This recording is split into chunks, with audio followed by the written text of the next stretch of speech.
Hello， 大家好，我是胡子小李。那么很多粉丝看过我之前做了一期工具的视频啊，私信我看大家对这个东西很感兴趣。那么我准备给大家拍一系列工具的使用方法，每天讲一个工具的使用方式。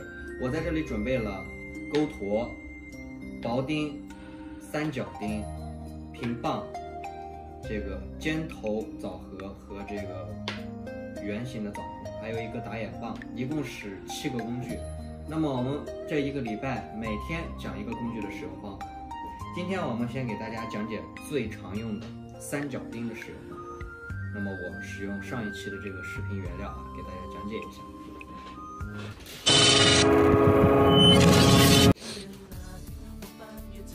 好了，现在我们把这个三角钉啊放上。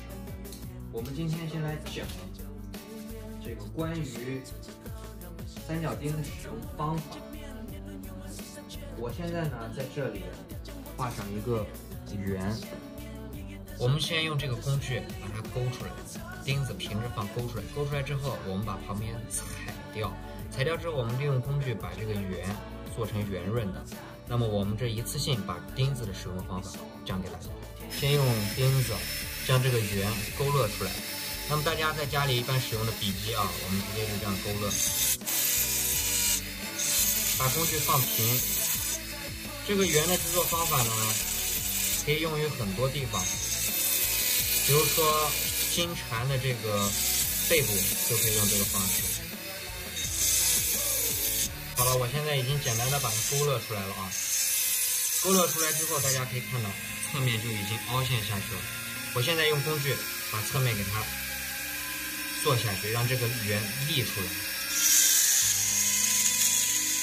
现在我使用的是踩的方式，踩的方式呢就可以将它踩平，让这个圆变立起来。踩的时候大家可以顺着这个轮子呀，把轮子往下压，多余的地方给它推掉就行了。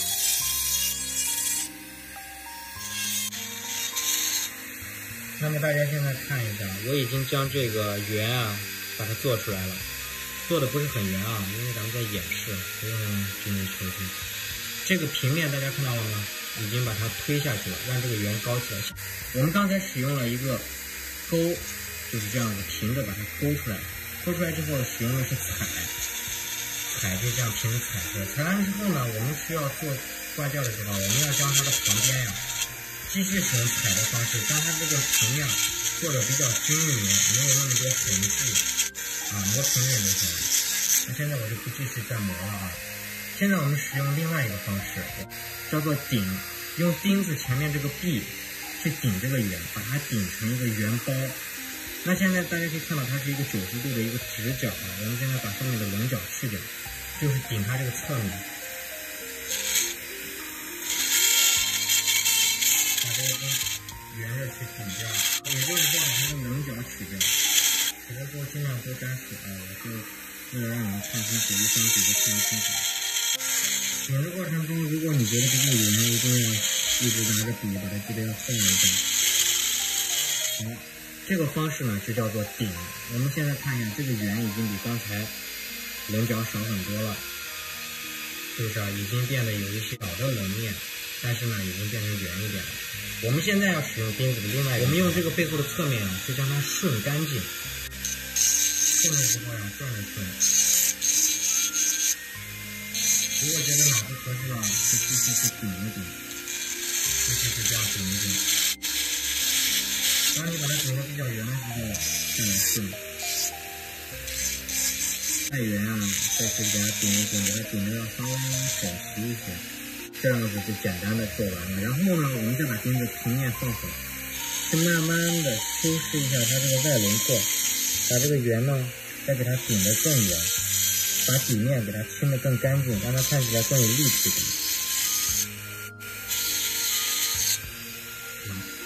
这个圆就简单的做完了。做完之后，我们再将它侧面给它顶一顶，顺一顺，是不是就是一个小圆了？那么我们把它水擦干净，然后我们再看一下，现在是不是有一个小圆包？那么自己通过各种角度的不同去看一看，哪里高了去压一压，哪里低了去修一修，慢慢的去修，它就修圆了。这样就做成了一个金蝉背后上面的这种小疙瘩，或者说是仿古玉璧的这种小乳钉纹。这个圆形玉璧你在旁边做上一圈，这个乳钉纹的效果就出来了。那这是咱们这个钉子的讲解方式。好了，咱们钉子的使用方法呢，大家应该简单的清楚啊。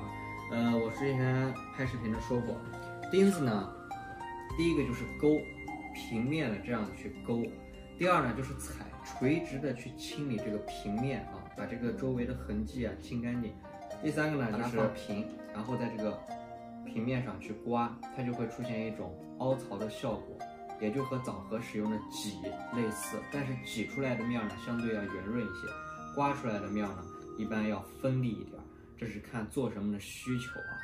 还有一个就是使用钉子的背后这个小三角，然后去清理这个一些有棱角的地方。很多工具的使用方法都相同啊。好了。